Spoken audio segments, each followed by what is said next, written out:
மகா வீட்ல பால் காய்ச்சுறாங்க. கோடீஸ்வரி சொல்றாங்க மகா கிட்ட, நீயும் மாப்பிள்ளையும் இங்கேயே தங்கிருங்க, இன்னைக்கு நைட்டு போயிட்டு நாளைக்கு காலையில வரோன்னு சொல்லிட்டு எல்லாரும் கிளம்பி போறாங்க.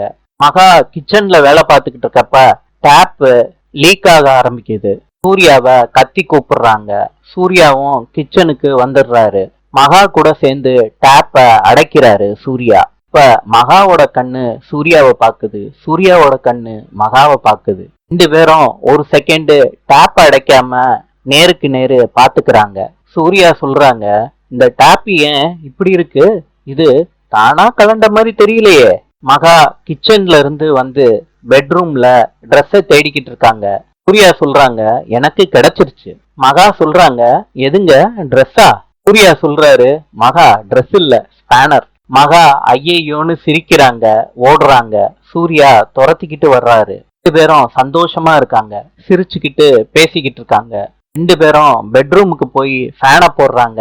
ஃபேன்ல இருந்த பூவெல்லாம் கொட்டுது சூர்யா மகா மேல. ரெண்டு பேரும் அதை பார்த்து சிரிக்கிறாங்க. சூர்யா பெட்ரூம்ல உட்கார்ந்துகிட்டு இருக்கப்ப மகா சூர்யா மேல சாஞ்சுக்கிட்டு, நான் மனசார சொல்றேங்க, என்னையும் என் காதலையும் உங்ககிட்ட மனசார ஒப்படைக்கிறேன்னு மகா சொல்றாங்க சூர்யாவை பார்த்து. ரெண்டு பேரும் சந்தோஷமா தூங்கிடுறாங்க. நாளை சந்திப்போம்.